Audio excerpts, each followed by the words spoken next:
vamos orar então, em nome de Jesus, aí a gente já inicia. Papai, nós te louvamos e agradecemos, Senhor, por esse dia que o Senhor preparou para nós vivermos nele. Te agradecemos porque a tua presença é real e perceptível, Deus, em nossas vidas. Obrigado porque o Senhor tem cuidado de todas as coisas. Obrigado, Pai, porque o Senhor é bom.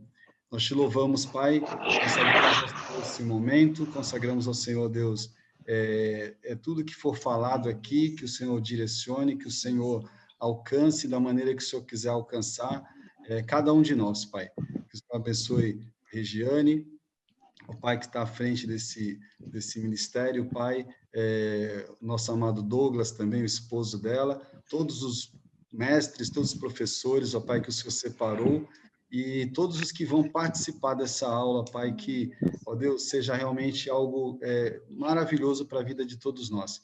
Nós te louvamos e agradecemos em nome de Jesus. Amém. Amém. Amém, amados? Amém. Amém. Eu vou compartilhar aqui a tela para iniciarmos a aula de hoje. Aula 4, nós vamos falar sobre Deus, dono de tudo. Beleza. Entrou aqui. Vocês estão vendo aí a primeira tela? Ok. Deus é o dono de tudo. Nós vamos falar aqui, ó, nosso... Como é que eu faço aqui? Deixa eu ver. Aqui embaixo. Pronto. Aula 4, Deus é o dono de tudo, tá? Mas de tudo o quê? Então, a gente vai começar... Nós vamos começar tendo um entendimento bíblico sobre a respeito do que pertence a Deus. Deus é o dono de quê? E para isso a gente vai ter que ler a Bíblia. Então eu peço que todos vocês possam abrir as suas Bíblias de papel ou no aplicativo agora, nesse momento. E eu vou pedir ajuda. Eu não vou falar aqui sozinho, tá? Eu gosto que vocês participem, ok? Então meu primeiro pedido de ajuda é que vocês leiam os versículos comigo. E quem quiser fazer a leitura do versículo com a câmera aberta, não tem problema nenhum, tá bom? O primeiro versículo que a gente vai ler, gente, para a gente poder entender a respeito do que Deus é dono, é Salmo 24, versículo 1. Então, eu queria um voluntário, por favor, para me ajudar nessa tarefa e fazer a leitura do Salmo 24, versículo 1. Por favor. Quem me ajuda? Um de cada vez, por favor. Posso ler? Pode, Diogão. Lê para nós, por favor. Vamos lá. Ao Senhor pertence a terra e a sua plenitude, o mundo e os que nele habitam. Amém? Então, primeiro versículo. O Senhor pertence à terra e a sua plenitude, o mundo e os que nele habitam. Obrigado, Diogo. Segundo, Romanos 11, 36. Mais uma pessoa me ajuda, por favor. Romanos 11, 36. Esses versículos que nós estamos lendo, gente, são os versículos das leituras diárias que estão na revista, tá? Então, cada lição tem lá uma relação de leituras diárias, que são os devocionais que a gente faz enquanto a gente está fazendo a leitura da revista, tá? A lição. Então, eu acho que precisamos começar dessa maneira. Romanos 11, 36. Alguém me ajuda? Pois dele, por ele e para ele são todas as coisas. A ele seja a glória para sempre. Amém. Ok, então o entendimento está criando força, né? A Bíblia está mostrando para nós que é tudo dele mesmo. Atos 17, 24. Mais uma pessoa, por favor. Atos 17, 24.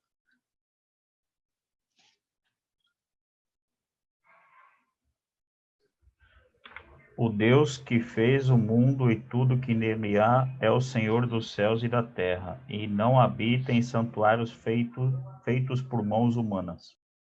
Amém, até aí está ótimo. Ele fez o mundo e tudo que nele há.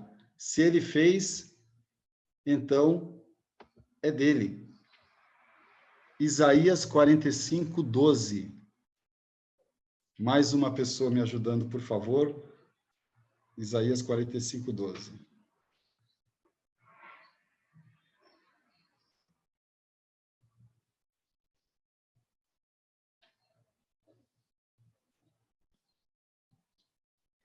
lerei eu, tá? Eu fiz a terra e criei nela o homem. Eu fiz, as minhas mãos estenderam os céus, e a todos os seus exércitos dei as minhas ordens. Mais um versículo, aqui o próprio Deus falando, ele fez a terra, criou o homem, nos criou, ele fez com as próprias mãos, tá? Mais um versículo, Gênesis 1:1, o livro do início de tudo.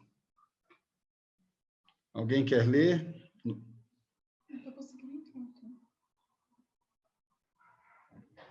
Ok, vou ler. No princípio criou Deus os céus e a terra. Então, o primeiro versículo é maravilhoso, né? Deus conceder a graça da gente ter a Bíblia, e já no primeiro versículo da Bíblia, ele falar que ele é o Criador, ele que criou todas as coisas, céus e terra foram criados por ele. Isso traz para nós uma segurança, gente, uma clareza de que esse Deus a quem a gente serve, ele é todo-poderoso, assim, de uma forma incrível. Deuteronômio 10:14. Se alguém quiser ler, Deuteronômio 10:14. Eu leio. Ok. Ao Senhor, o seu Deus, pertencem os céus e até os mais altos céus, a terra e tudo que nela existe. Obrigado, Léo. Tudo pertence a ele. Os céus são os do Senhor. Uma outra tradução diz: os céus são do Senhor, teu Deus, a terra e tudo que nela há. Ageu 2:8. Esse versículo não faz parte da leitura devocional, mas eu achei importante a gente ter esse versículo também, para a gente poder entender. Deus é dono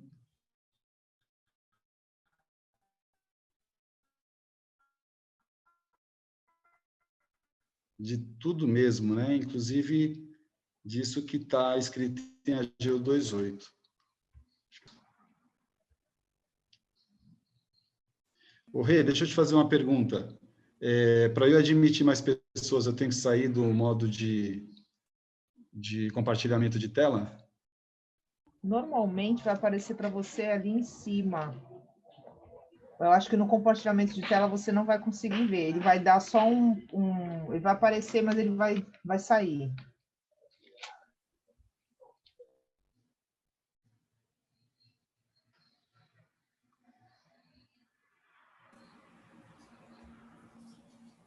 Ageu 2:8, alguém lê? Ou eu leio? Eu vou ler. Deus diz o seguinte. Leia, por favor. Minha é a prata, meu é o ouro, diz o Senhor dos Exércitos. Legal. Minha é a prata, meu é o ouro, diz o Senhor dos Exércitos. Se ele fez todo o universo, então o que está contido aqui nessa terra também pertence a ele. Inclusive aquilo a que os homens dão valor. Prata, ouro, pedras preciosas, isso nós damos valor. Para Deus, gente, a Bíblia diz que, lá em Apocalipse, que as ruas do céu são feitas de ouro, para a gente pisar. Então, a gente dá valor para essas coisas. Deus, vamos ver se ele também dá valor para essas coisas. Agora vamos ler um versículo que eu acho assim, cara, muito importante para o nosso estudo, porque a gente que está agora nessa série de pregações baseado no The Chosen, né, naquela série chamada The Chosen, na primeira pregação que o pastor ministrou, inclusive, ele usou esse versículo, tá? Esse é o versículo que, para quem assistiu The Chosen, no primeiro episódio, Maria Madalena, ela decorava esse versículo, o pai dela fazia ela decorar esse versículo, a Isaías 43:1. E no momento que ela teve o encontro com Jesus, lógico, isso não está na Bíblia, tá? Isso aí é a licença poética da pessoa que fez o seriado, ele usou a licença poética para poder contar esse enredo, mas no momento em que Maria Madalena teve um encontro com Jesus, Jesus disse para ela esse versículo, ele falou para ela sobre esse versículo, que diz o seguinte, Isaías 43:1, mas agora assim diz o Senhor que te criou, ó Jacó, e que te formou, ó Israel, não temas, porque eu te remi, chamei-te pelo teu nome, tu és meu, ok? Então, aqui, gente, é lógico que está sendo falado para Jacó, Israel, para o povo de Israel, né? Mas o pastor fez um negócio interessante no dia do culto, ele pediu para a gente ler o versículo trocando os nomes Jacó e Israel pelo nosso próprio nome. Então, eu queria fazer isso também, ok? Então, eu gostaria que você aí na sua casa, no seu lazer, aonde você estiver, você possa ler esse versículo e no momento em que nós formos falar a palavra Jacó, você muda, coloca o seu nome e Israel a mesma coisa. Vamos fazer isso, então? Eu vou ler aqui, vocês leem aí, e aí a gente vai dizer, Deus, foi o Senhor que me fez, o Senhor que me remiu, o Senhor que me escolheu, o Senhor que me chama pelo nome. Tá bom? Vamos ler, então.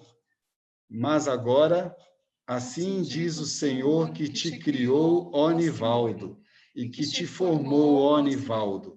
Não temas, porque eu te remi, chamei-te pelo teu nome, tu és meu. Beleza, gente? Vocês fizeram isso também? Legal. Nós somos do Senhor Deus. Nós pertencemos a Ele. Ele nos remiu, Ele nos chamou pelo nome, nós somos dele. Segurança total o Senhor nos dá em relação a sabermos que nós pertencemos a Ele. Agora, o rei Davi, ele também sabia que ele pertencia a Deus. E está aparecendo aqui, para admitir. Tenta lá de novo, Simone. Eu acho que o problema não foi isso, não. Tenta de novo entrar. Foi aqui tentando ainda. Tenta aí de novo. O rei Davi também sabia que ele pertencia a Deus. E ele sabia que pertencia a Deus, e por isso ele queria servir ao Senhor da melhor maneira possível. Ele sabia quem era Deus, que ele pertencia a Deus, e que ele queria servir o Senhor da melhor maneira possível. Servi-lo como um mordomo. Tá? Nós vamos falar muito hoje sobre mordomia. E a gente vai fazer a leitura agora do primeiro livro de Crônicas, no capítulo 29, alguns versículos, tá? Não somente o versículo 10, nós vamos fazer a leitura de todos os versículos de 1 a 14, tá bom? Eu vou fazer a leitura aqui, vocês acompanham aí na Bíblia. 1 Crônicas 29, 1 a 14.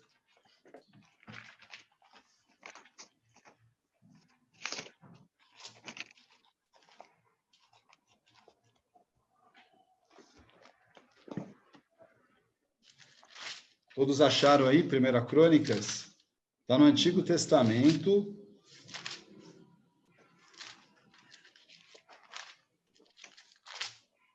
Legal, eu achei aqui agora. 1 Crônicas 29, 1 a 14, diz assim: Disse mais o rei Davi a toda a congregação: Salomão, meu filho, o único a quem Deus escolheu, é ainda moço e inexperiente. E esta obra é grande. De que obra ele está falando? Ele está falando da obra de construção do templo do Senhor lá em Jerusalém. E esta obra é grande, porque o palácio não é para homens, mas para o Senhor Deus. Eu, pois, com todas as minhas forças, tem que colocar no... Eu, pois, com todas as minhas forças, já preparei para a casa de meu Deus ouro para as obras de ouro, prata para as de prata, bronze para as de bronze, ferro para as de ferro e madeira para as de madeira, pedras de ônix, pedras de engaste, pedras de várias cores, de mosaicos e toda sorte de pedras preciosas e mármore, e tudo em abundância. E ainda, porque amo a casa de meu Deus, cara, esse versículo aqui é tremendo. E ainda porque amo a casa de meu Deus, o ouro e a prata particulares que tenho, dou para a casa de meu Deus, afora tudo quanto preparei para o santuário. 3.000 talentos de ouro do ouro de Ofir, e 7.000 talentos de prata purificada, para cobrir as paredes das casas, e ouro para os objetos de ouro e prata para os de prata, e para toda a obra de mão dos artífices. Quem, pois, está disposto hoje a trazer ofertas liberalmente ao Senhor? Essa aqui é uma pergunta que Davi fez. Quem, pois, hoje está disposto a trazer ofertas liberalmente ao Senhor? A resposta foi: então os chefes das famílias, os príncipes das tribos de Israel, os capitães de 1000 e os de 100, e até os intendentes sobre as empresas do rei, voluntariamente contribuíram e deram para o serviço da casa de Deus 5.000 talentos de ouro, 10.000 dáricos, 10.000 talentos de prata, 18.000 talentos de bronze e 100.000 talentos de ferro. Os que possuíam pedras preciosas trouxeram para o tesouro da casa do Senhor, a cargo de Jeiel, Gersonita. Aí aconteceu aquilo que acontece quando a gente contribui voluntariamente. O povo se alegrou com tudo que se fez voluntariamente, porque de coração íntegro deram eles liberalmente ao Senhor. Também o rei Davi se alegrou com grande júbilo, pelo que Davi louvou ao Senhor perante a congregação toda e disse: Bendito és tu, Senhor, Deus de Israel, nosso Pai, de eternidade em eternidade. Teu, Senhor, é o poder, a grandeza, a honra, a vitória, a majestade, porque teu é tudo quanto há nos céus e na terra. Teu, Senhor, é o reino, e tu te exaltaste por chefe sobre todos. Riquezas e glória vêm de ti. Tu dominas sobre tudo, na tua mão há força e poder. Contigo está o engrandecer e a tudo dar força. Agora, pois, ó nosso Deus, porque te damos e louvamos o teu glorioso nome, porque quem sou eu e quem é o meu povo para que pudéssemos dar voluntariamente estas coisas? Porque tudo vem de ti e das tuas mãos todamos. Tremendo, né, gente? E Davi, ele sabia que tudo vinha de Deus, ele sabia tudo exatamente o que pertencia a Deus. Ele se alegra com a congregação em poder separar os bens para o Senhor, para a construção da casa do Senhor, para a construção daquele templo. Ele se alegra em dar aquilo que era particular dele, porque ele, como rei, ele já tinha um plano de construir o templo do Senhor, e há algum tempo, então, já vinha separando algumas coisas para construir o templo. Porém, ele falou, olha, não só aquilo que já estou separando há um tempo, mas aquilo que é particular meu, vou dar o ouro e a prata. Isso demonstra uma pessoa que, de fato, ama a obra do Senhor, que, de fato, quer ser um mordomo, de fato, quer entregar tudo que tem na obra do Senhor. Ele louva a Deus diante de toda a congregação e ele explica os motivos de louvar a Deus, os motivos do louvor a Deus. No versículo 10, ele fala que Deus é o Pai eterno. Então, no Antigo Testamento fala-se pouco de Deus como Pai. A gente enxerga, a gente vê no Novo Testamento, é muito recorrente, nós lemos versículos onde o próprio Senhor Jesus, ele chama a Deus de Pai, e Jesus nos aproxima dessa realidade, que Deus é o nosso Pai, né? Porém, no Antigo Testamento, não. No Antigo Testamento, Deus é o Senhor dos Exércitos, ele é o soberano, ele é o rei. Porém, aqui, Davi, no versículo 10, ele fala, Deus, você é o Pai eterno, o Senhor é o Pai eterno. Ele sabia, no versículo 11, ele é o Senhor a quem pertence a magnificência. Magnificência significa esplendor, mas também pode significar generosidade.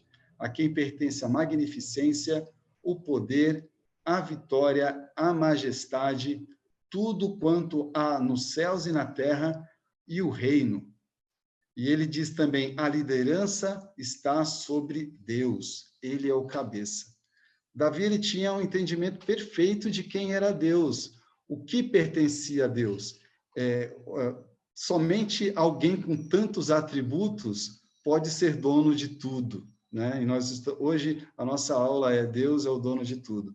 Alguém com tantos atributos, olha, falando sério, se dessem para mim o poder de ser dono de todo esse mundo, eu não conseguiria, porque eu não chego nem aos pés do que é o nosso Deus. Então, Deus, ele pode, ele é tudo isso. E Davi, ele tinha entendimento disso, e ele fez com que a congregação que estava ouvindo tivesse esse entendimento também. Olha, Deus é o dono de tudo isso. A ele pertence tudo isso. Ele é o nosso Pai eterno. Davi também louva a Deus por entender uma outra coisa, versículo 12. Riquezas e glória vêm dele. Ele domina sobre tudo. ele tem força e poder e pode engrandecer e dar força a quem quiser. Isso é o que a gente entende lendo o versículo 12. Riquezas e glória vêm dele. Então, Davi ele entendeu que não só tudo que foi criado, tudo que existe na terra, ou até mesmo debaixo da terra, né, prata, ouro, ele sabia que tudo isso pertencia a Deus. Mas ele também tinha o entendimento de que Deus ele pode enriquecer a quem ele quiser. Ele pode, porque vem dele. Riquezas e glória vem dele. Ele domina sobre tudo. Ele tem força e poder e pode engrandecer e dar força a quem quiser.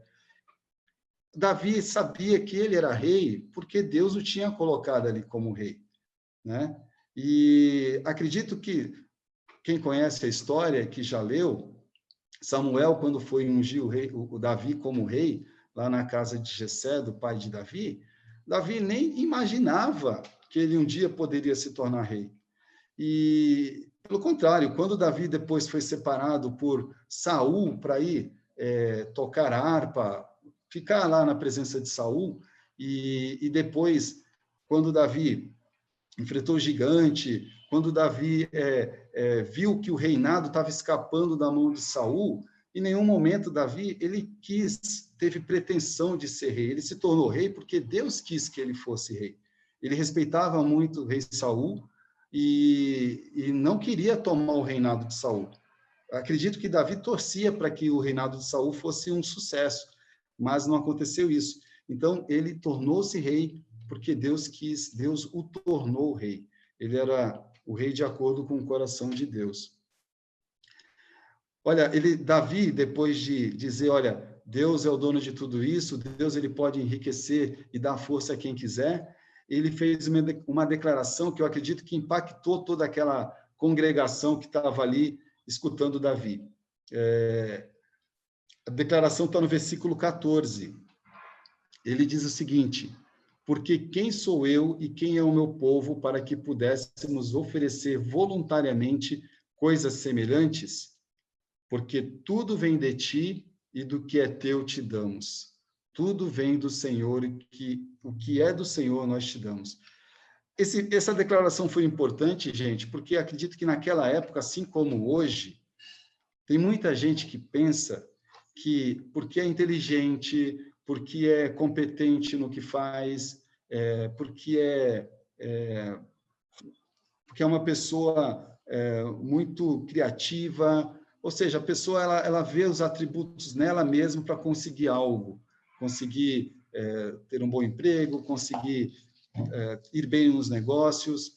Então, Davi, ele quebra isso, com esse versículo, ele quebra isso. Olha, Senhor, e ele fala isso diante de toda a congregação. Olha, Senhor, quem sou eu e quem é o meu povo para que pudéssemos dar voluntariamente todas essas coisas ao Senhor? Porque tudo vem de ti e da tua mão, aquilo que nós tomamos da sua mão, porque o Senhor nos dá, nós entregamos para o Senhor.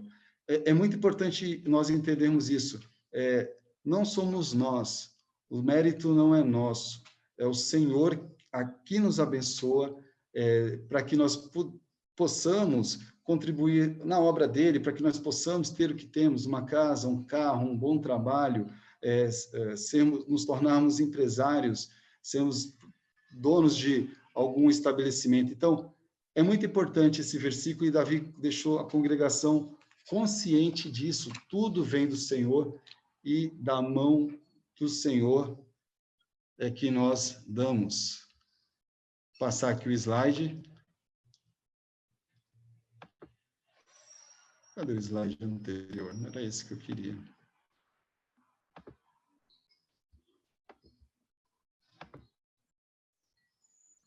Davi entendeu direitinho que Deus é o dono de tudo.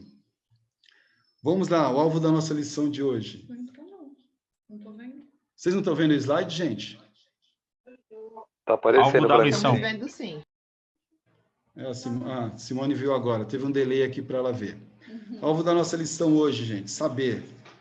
Refletir sobre mordomia e boa administração do dinheiro e riquezas com foco no serviço cristão. Tá? Me ative um pouquinho no exemplo de Davi, porque eu acho que ele sabia disso. Sentir desejar ver os bens adquiridos ou herdados durante a vida como bênção para o reino de Deus. Agir, comportar-se como mordomo e não como dono em relação ao que possui. Aqui eu quero, em relação a agir, eu quero trazer um adendo, tá? Comportar-se como mordomo e não como dono em relação ao que possui, porém ter espírito de dono. Porque se nós agirmos como o proprietário, se nós agirmos como o proprietário de um negócio, de alguém para quem nós estamos trabalhando, a gente vai querer o melhor para aquele proprietário, tá? A gente vai agir de uma maneira que vai trazer bons resultados. Porque isso é uma frase de para-choque de caminhão, tá, gente? Não sou dono do mundo, mas sou filho do dono. Você já deve ter lido essa frase em algum para-choque de caminhão, né? Não sou dono do mundo, mas sou filho do dono. E essa é a nossa. E o Davi sabia disso. Ele não era dono do mundo, ele era filho do dono. Ele não era o rei de Israel. O Senhor era o rei de Israel. Ele só era um servo do Senhor que estava ali para poder cuidar, administrar daquilo que Deus tinha dado nas mãos dele.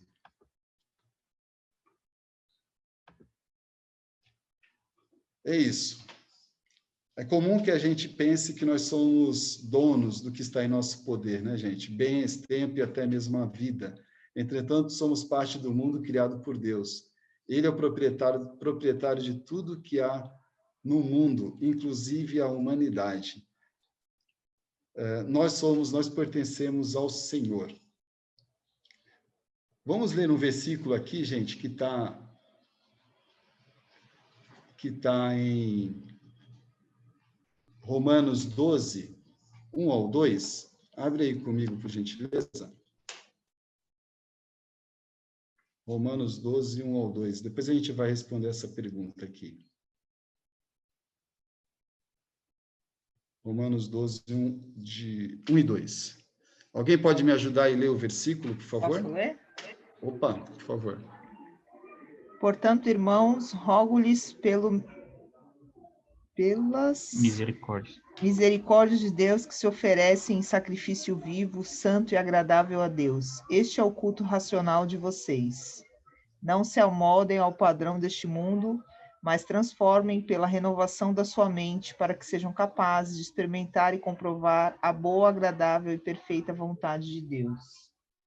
Valeu, Regiane, obrigado. Ao observar Deus como grande criador e dono de tudo e de todos, o homem desperta para uma visão nova e ampla da beleza da glória de Deus. Por que a gente leu esse versículo? Porque para a gente ter essa nova e ampla visão da beleza da graça de Deus, da glória de Deus, nós não podemos ser como éramos antes de Cristo. Nós não temos como compreender isso sem passarmos por um processo de transformação. E esse versículo, rogo-vos, pois, irmãos, pela compaixão de Deus, que vocês se apresentem. No versículo seguinte, diz o seguinte: não sejam conformados com este mundo, mas sede transformados.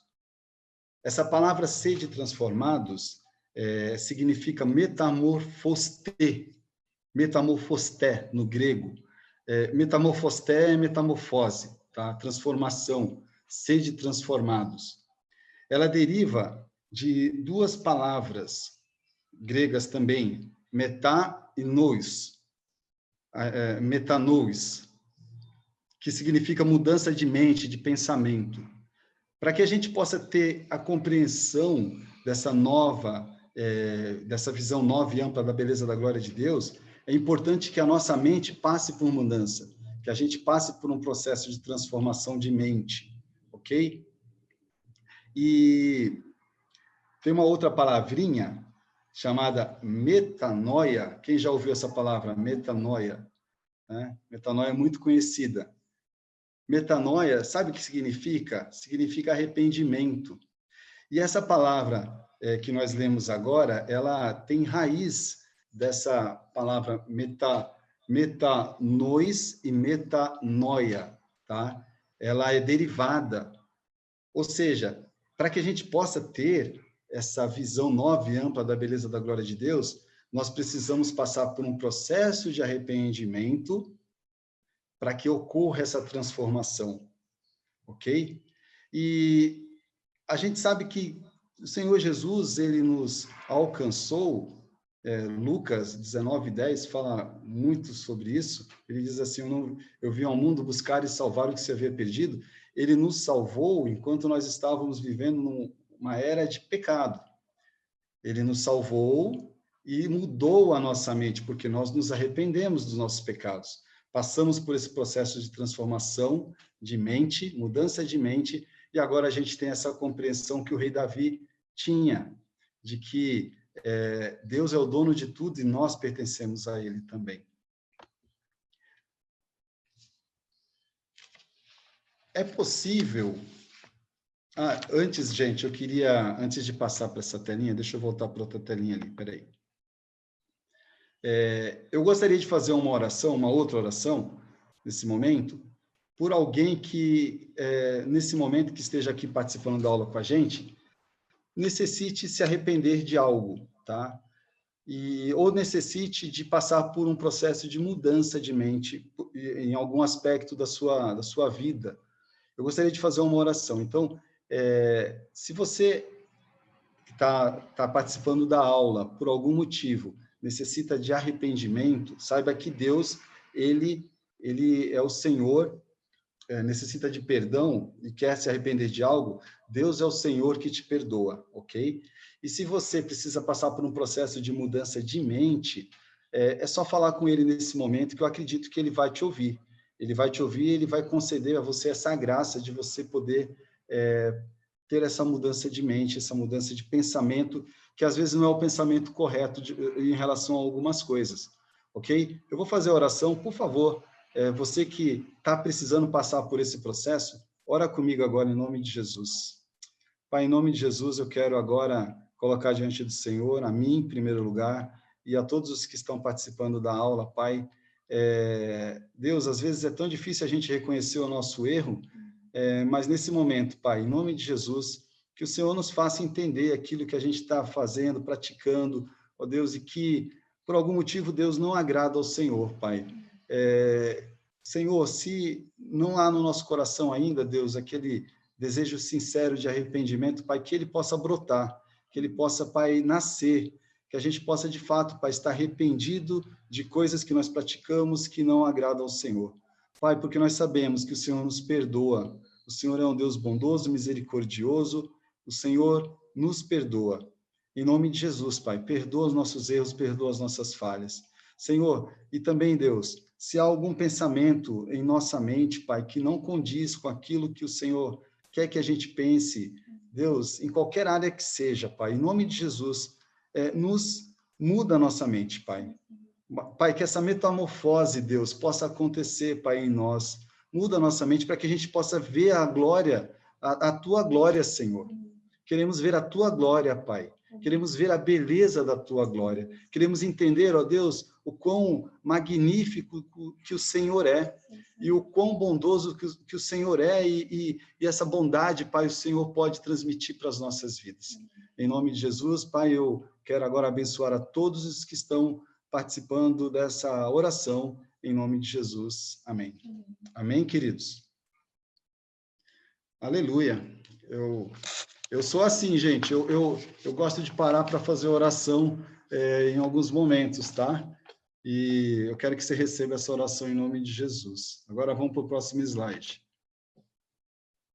Agora a gente vai falar sobre um caso curioso aí que está relatado na Bíblia, em Lucas capítulo 16. Tá? Lucas capítulo 16 nós vamos ler agora, porque nós vamos pensar agora nessas duas perguntinhas, tá? É possível mesmo que alguém que seja prejudicado em um negócio elogiar uma pessoa que o defraudou? É possível usar uma atitude claramente desonesta para ensinar uma verdade espiritual? Mas para a gente poder responder essa pergunta, primeiro a gente tem que conhecer o enredo, né? Vamos ler Lucas capítulo 16. Lucas capítulo 16. Se alguém puder me ajudar, eu agradeço. Lucas capítulo 16. Essa história que a gente vai ler, ela causa muitas controvérsias, tá? Quem quer ler?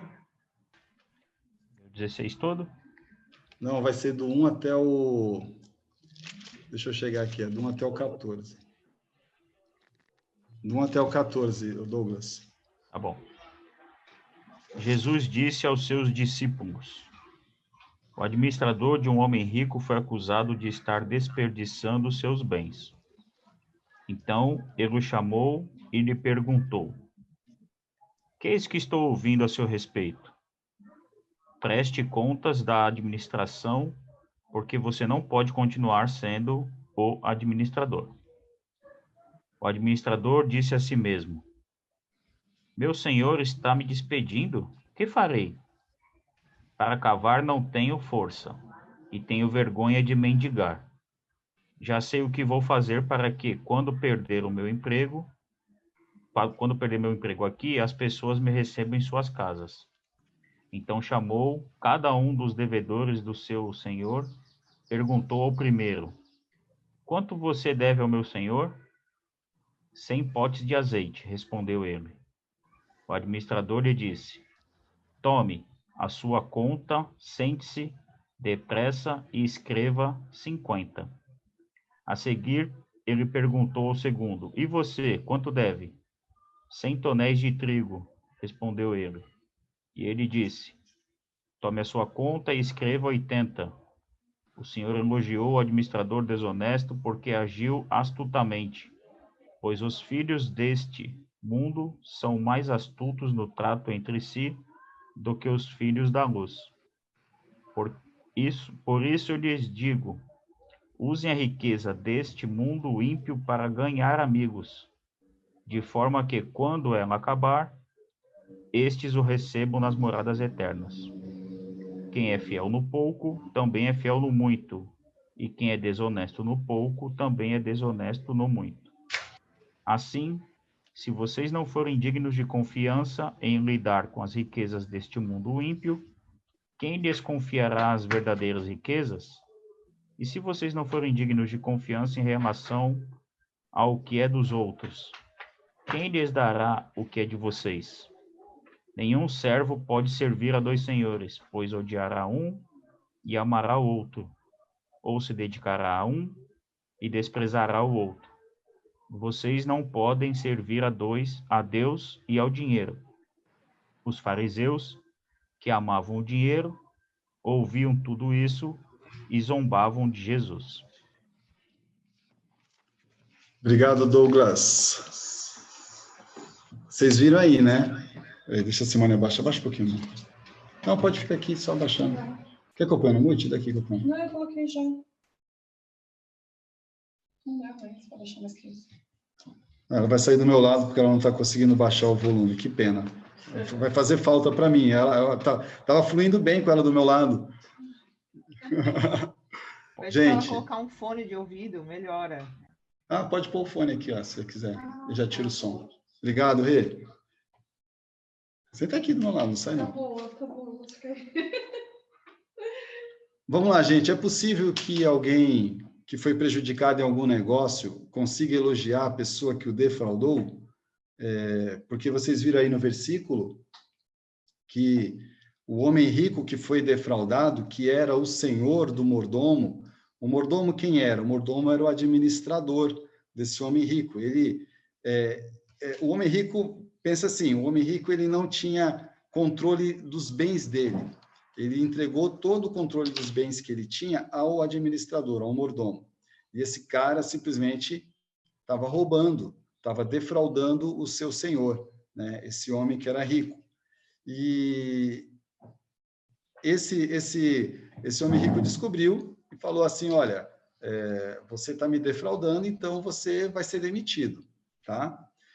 O cara ficou desesperado, falou, caramba, eu não sei, não quero ir para a roça, não vou ficar na rua, que eu faço? Porque eu vou ficar sem ter para onde ir, né? Sem lenço e sem documento. E ele teve uma ideia, falou assim, caramba, eu vou até os devedores do meu senhor, porque ele sabia quem eram as pessoas que deviam para o senhor dele. Eu vou lá para os devedores do meu senhor e vou negociar com eles. Então, ele fez uma negociação. A controvérsia está no seguinte, gente. Ele negociou para menos uma dívida que aqueles devedores tinham com o senhor dele. Isso pode? Ele podia ter feito isso, ele podia ter tomado essa atitude de negociar para menos uma dívida que aqueles devedores tinham com aquele homem rico. Então, assim, existiam alguns pensamentos a respeito disso, tá? Ou o valor da dívida estava majorado, e quando ele foi até esses devedores, ele falou, olha, escreve outro valor, um valor mais abaixo, porque aquele valor mais abaixo era o valor real, tá? Então, alguns teólogos pensam nisso.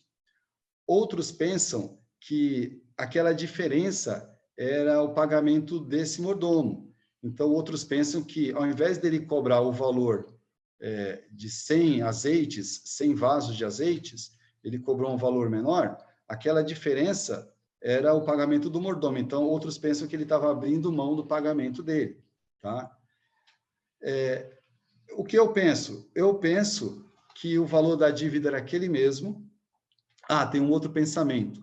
O outro pensamento é de que aquele valor era juros, que era uma prática proibida para o povo de Israel. O homem, aquele senhor, ele fez um empréstimo daquele azeite, daquela cevada, se eu não me engano, né? Cevada, e colocou juros. Então, o que o mordomo fez? Ele diminuiu o valor para o valor real, tirando o valor dos juros. Só que aquela prática era uma prática proibida no povo de Israel, não podia cobrar nada com juros, ok?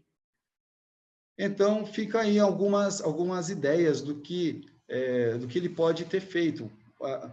O que importa para nós é que ele foi astuto, ele foi uma pessoa muito astuta, porque ele sabia que seria demitido e que ia ficar no olho da rua, ele não ia ter para onde ir. Provavelmente era uma pessoa já de idade, tá?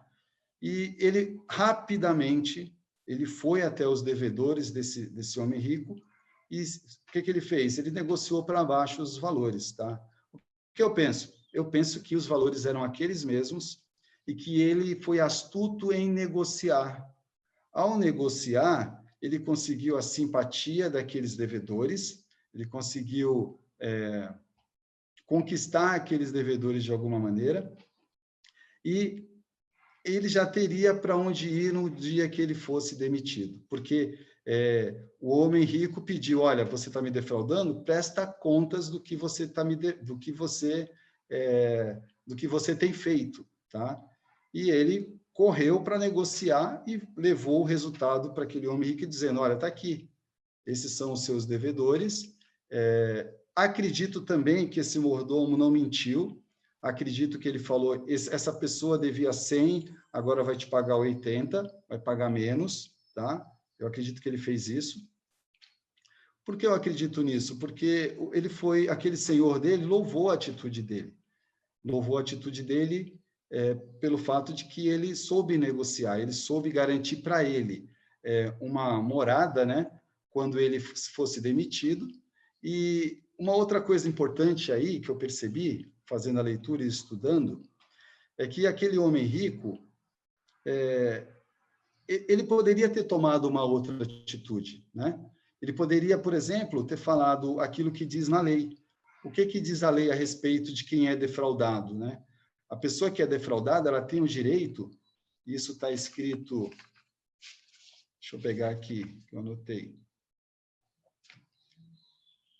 Isso está escrito em Levítico, capítulo 6.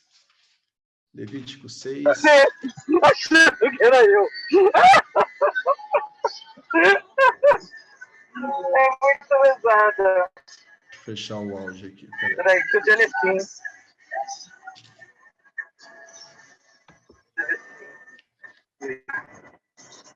Então, aí o amigo dele falou assim pra mim. Pensei que era esse, mas não é. Esse é o Flash.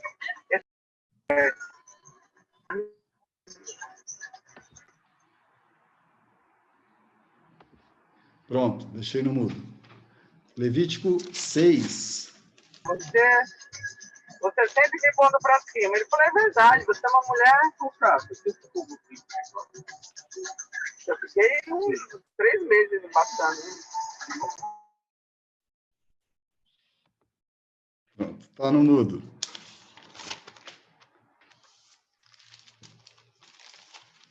Gente, ó, Levítico 6, versículo 5. Diz o seguinte, ó. Versículo 4 e 5. Será, pois, que tendo pecado e ficado culpa, restituirá aquilo que roubou, ou que extorquiu, ou o depósito que lhe foi dado, ou o pedido que achou, ou tudo aquilo que lhe jurou falsamente, e o restituirá por inteiro, e ainda isso acrescentará a quinta parte.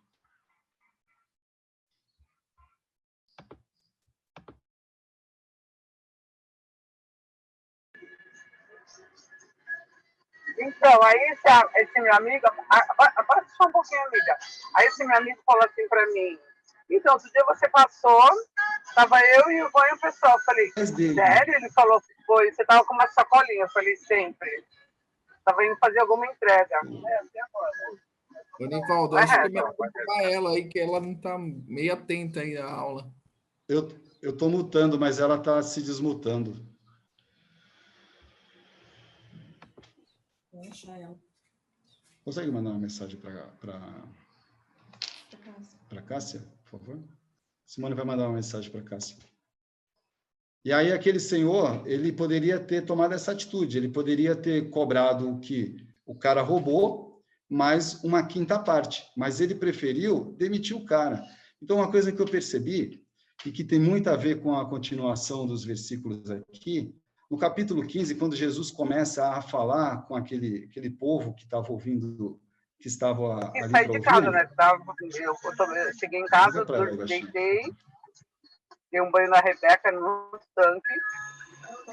Ao vivo é assim mesmo, gente. Ao vivo é assim mesmo. No carro. Mas ela não Aí, tô olhando aqui. Ela não está ouvindo. Liga pra ela, então, né? Vou ligar. Liga para ela, por favor. Está se desmutando direto. Ô, Glória, ô, Glória. Ô, Glória, aleluia. Ela ouviu? Ela sendo de mesmo, ela dando devagar, Não, ela pegou. Pena que eu só estou tentando a última. Eu vou derrubar ela aqui, eu acho. Já foi, resolvi aqui. Resolveu? Resolvi. Meu Deus, eu vou ficar desesperada quando for minha vez. Tirei a Cássia, tá, gente? Me perdoem, mas eu tirei a Cássia, tá? Ok. Ele simplesmente decidiu demitir o mordomo dele, né? E, inclusive, ele poderia até, de repente, ter mandado prender, caso o gasto, o prejuízo que o mordomo tenha dado tenha sido um prejuízo muito grande. Mas não, ele agiu com misericórdia. Quando ele olhou a astúcia do seu mordomo para prestar as contas, porque, veja, o mordomo prestou as contas, o Senhor pediu, presta as contas da sua serventia, da sua mordomia. Ele rapidamente, ele foi lá e negociou e voltou com a prestação de contas. Então, ele foi um cara astuto, foi um cara que se mostrou prudente para aquela situação, porque ele estava pensando nele próprio, mas ele acabou contribuindo com o seu Senhor, tá? E acabou que o Senhor, ele louvou a atitude dele. Olha, não é Jesus, não foi Jesus que louvou a atitude daquele mordomo, daquele homem que era desonesto, mas foi o homem rico que era o senhor desse mordomo. O que nos ensina essa atitude desonesta, né, de forma espiritual? No versículo 14, presta atenção no que Jesus falou em Lucas, versículo 14 do capítulo 16, que o nosso querido Douglas leu. Quem é que estava ali presente também com Jesus enquanto ele ensinava? Eram os publicanos, pecadores e os fariseus. E no versículo 14 está escrito o seguinte: os fariseus que eram avarentos ouviam tudo isto e o ridicularizavam a Jesus. Porque os fariseus, por serem avarentos, não entendiam que, provavelmente, Jesus ele foi ridicularizado aqui pelo fato de que Jesus contou uma parábola, né, onde alguém foi defraudado e quando ele pediu a prestação de contas, essa prestação de contas veio um resultado menor do que era devido. E como uma pessoa avarenta vai aceitar um troço desse, né? Mas espera aí, se o cara me devia 100, eu quero de volta 100. Se o cara me devia 80, eu quero de volta 80. Mas o mordomo vem com um resultado pior. Os fariseus, por serem avarentos, não conseguiam entender que o dinheiro não é o mais importante. O mais importante ali foi a atitude daquele mordomo em querer corrigir algo que ele tinha feito de errado, ok? Lembra ali daquela palavrinha que nós lemos lá em grego, metamorfoste, que significa metamorfose, transformação de mente? Eu acredito que aquele mordomo ele estava passando por um processo de transformação e que o homem rico provavelmente também, porque ele louvou a atitude do cara, e o cara trouxe um resultado menor, diferente, mas não era isso. O coração dele provavelmente não estava nas riquezas. O coração dele, ele louvou uma atitude que para ele foi algo, né, louvável de fato. E Jesus até usou esse exemplo para poder estar na Bíblia, para mostrar para nós que o mais importante não era o dinheiro, ok? O dinheiro é importante? Sim, a gente vai ver isso mais para frente. Vamos lá. Dinheiro de origem iníqua, que oração? Meu Deus, eu tenho 3 minutos, por isso que eu perguntei, né, no começo. Ah, meu Jesus. Vamos lá, vamos rapidinho, vou passar todos os slides aqui. Dinheiro de origem iníqua e o reino, compreendendo a parábola. Nós já falamos sobre o elogio do Senhor ao administrador. Essa expressão Senhor, nós já mostramos que se refere ao homem rico. Por que Jesus usou algo tão claramente desonesto para ensinar uma verdade? Viu aí que eu coloquei algumas situações, né? O mais importante não é o dinheiro, ok? Vamos lá. Uma verdade espiritual. Vamos passar aqui o slide. O que significa riqueza de origem iníqua? Lucas 16, 9. Riqueza de origem iníqua, de acordo com o nosso estudo aqui, que o Foster, baseado no que o Foster escreveu, significa riqueza conseguida nesse mundo mau, tá?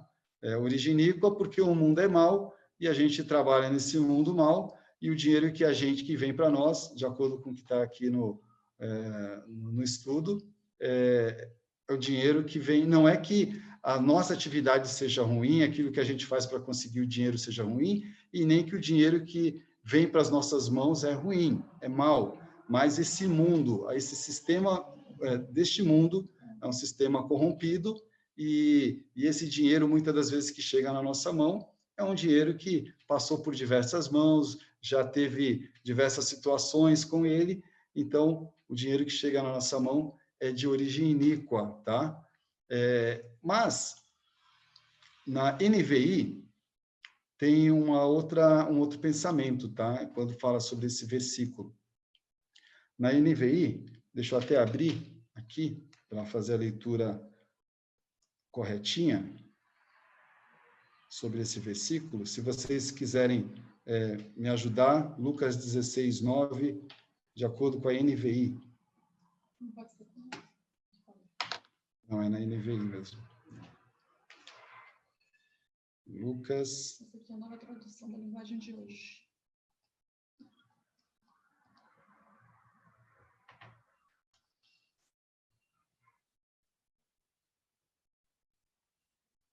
Granjeai amigos com as riquezas da injustiça, para que quando estas vos faltarem, vos recebam eles nos tabernáculos eternos. Essa aí NVI? Deixa eu ver se é.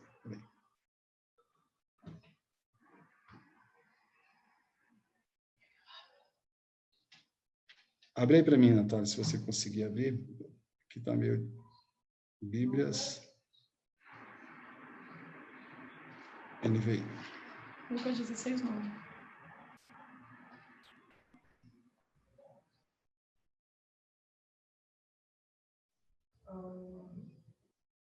Por isso eu digo... Tá aqui, ó. Por isso eu digo, usem a riqueza deste mundo ímpio para ganhar amigos, de forma que, quando ela acabar, estes os recebam nas moradas eternas. Então, assim, veja, riqueza de origem iníqua, tá?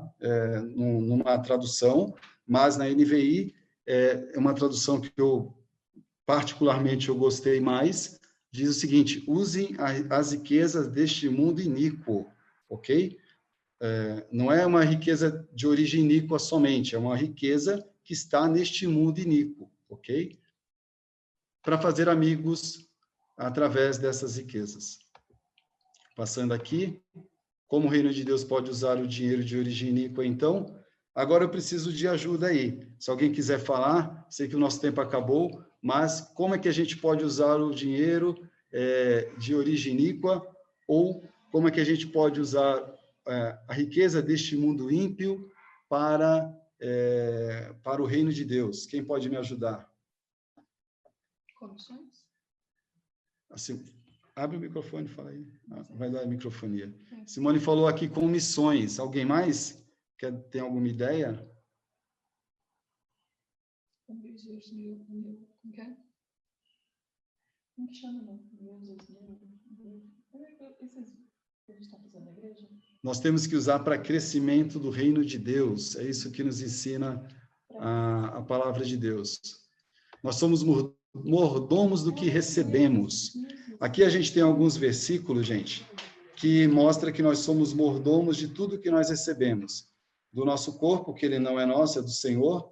Do nosso conhecimento, que se nós conhecemos algo é porque o Senhor nos deu inteligência, sabedoria e condições de conhecer algo. Pensamento, alma, evangelização, tempo, bens e dons. Então, nós temos que ser mordomos de tudo que nós recebemos, exercer mordomia de tudo que somos e que temos em prol do reino de Deus.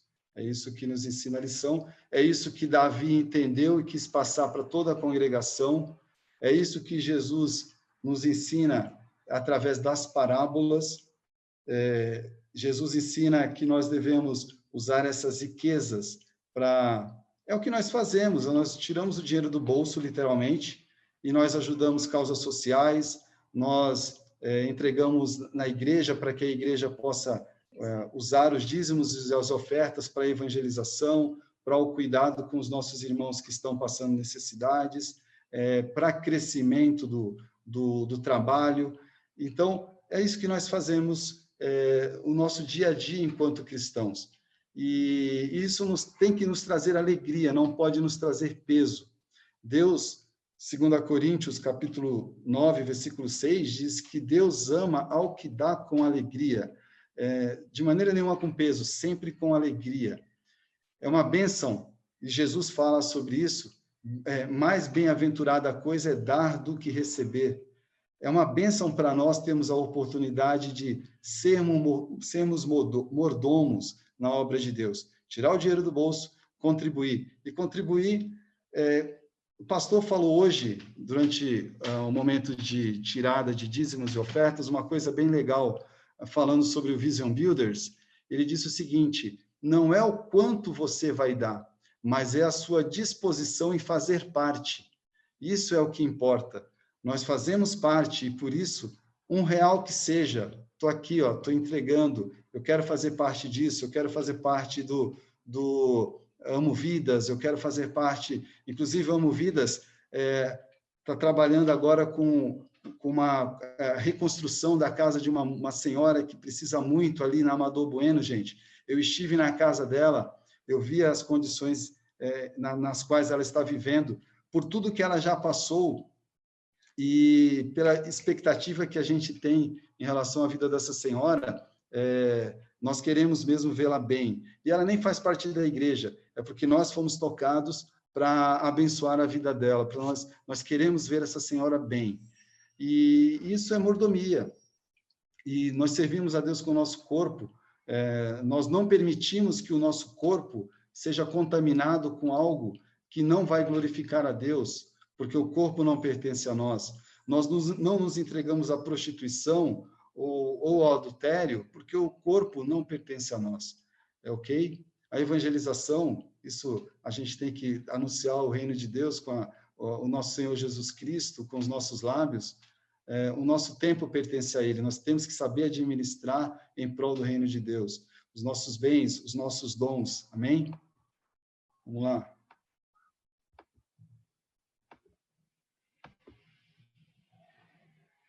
Nós não podemos cuidar dos bens de Deus como se fossem materiais descartáveis ou sem valor. O que Deus nos confiou deve ser cuidado com muito amor e zelo. Toda aquela tabelinha ali que a gente leu no slide anterior, a gente tem que cuidar com amor e zelo, ok? E dessa forma, dessa maneira, nós vamos ser mordomos excelentes, porque essa é a nossa intenção, sermos mordomos excelentes. A mordomia cristã estabelece que Deus é o Senhor, o dono de tudo quanto existe na terra e no céu, que Ele concedeu ao homem o privilégio e a responsabilidade de administrar alguns desses bens. Ele nos concedeu esse privilégio e essa responsabilidade. Nós não somos donos, mas somos os mordomos, os administradores de tudo quanto Deus nos deu. Além disso, requer-se dos mordomos que se achem fiéis e competentes no cuidado e desenvolvimento desses dons. Nós temos que ser fiéis e competentes com tudo aquilo que Deus nos deu e utilizar de uma maneira que glorifique o nome dele, e a forma, mas como? Parece muito subjetivo, né? Usar de maneira que glorifique o nome de Deus. Como é que eu vou perceber isso? A gente vai perceber isso de maneira visual. Nós vamos perceber isso vendo mesmo a glória de Deus sendo manifestada, vidas sendo se convertendo, sendo cuidadas, pessoas se levantando e a gente sendo parte desse trabalhar de Deus na vida de pessoas. É visual, né? Não vai ser somente no intelecto, não vai ser somente no pensamento. É algo concreto. Obrigado, Baixinha. Falando, ela é demais. É algo concreto, tá? O Senhor, ele vai nos usar como mordomos fiéis, mordomos competentes, para que de uma maneira visível a glória de Deus seja manifesta e seja revelada entre todos. Nossos frutos aparecem. Obrigado. Ela é uma bênção. Frutos. O Senhor nos chamou para dar frutos. Tá bom, queridos? Obrigado. Nós vamos fazer uma oração de encerramento agora. E desculpe aí pelas pequenas falhas que aconteceram, mas eu acredito que aquilo que Deus colocou no meu coração para transmitir foi transmitido. Eu espero muito que você tenha sido abençoado, ok? E que você possa ser um canal de bênção na vida de outras pessoas, em nome de Jesus. Beleza? Vamos orar em nome de Jesus. Pai, obrigado, Deus, por esse tempo tão precioso na companhia dos meus irmãos aqui, mesmo online. Obrigado, Deus, aquilo que eu deixei de falar, que o Senhor complete, Pai, no coração e na mente dos meus irmãos, e no meu coração e na minha mente também, Senhor. Que nós possamos ser mordomos fiéis ao Senhor, mordomos competentes, pessoas, ó Pai, que não queiram de maneira nenhuma, Senhor, tratar de uma forma desprezível aquilo que o Senhor nos deu, seja o nosso corpo, seja os nossos bens, nossas riquezas, nossos dons, ó Pai, nada, Deus, daquilo, tudo aquilo que o Senhor nos deu, Senhor, nós queremos usar de uma maneira que glorifique Teu nome, e queremos ver, ó Deus, isso de maneira, ó Deus, visível mesmo, Pai, queremos enxergar essas coisas, Pai, queremos poder, ó Pai, glorificar o Teu nome, e queremos, Senhor, fazer parte, Pai, de tudo aquilo que o Senhor nos confiar. Em nome de Jesus, Pai, não permita que a gente saia fora, pule fora, Deus, daquilo que o Senhor nos confiou fazer em Teu nome, Jesus. Nós queremos fazer, Pai, com gratidão, com alegria, queremos ver o Teu reino ser expandido, Pai. Queremos, ó Pai, ver a Tua glória ser manifesta.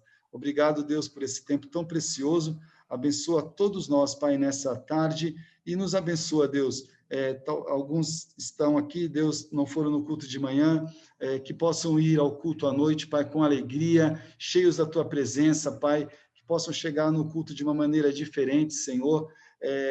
Senhor, aqueles que não se inscreveram, mas que hoje necessitam, Pai, estar na Tua casa, Senhor, que eles possam ir da mesma maneira. Eu creio, Deus, que vão ser recebidos ali, Pai, vão ser ministrados, cuidados, porque hoje, Deus, a mensagem foi uma grande bênção. Senhor, eu creio que aqueles que forem serão realmente impactados, tocados e serão grandemente abençoados. Obrigado, Senhor, por esse tempo. Abençoa a nossa semana. Em nome de Jesus. Amém. Amém. Regiane, abra seu microfone, por favor. Se despeça também, e aí você encerra em nome de Jesus. Amém. Uma bênção. Muito obrigada, Nivaldo. Obrigado, Nivaldo. Obrigada, Baixinha. Obrigada a todos aí, família linda. Obrigado, Obrigada a Nivaldo. todos, viu?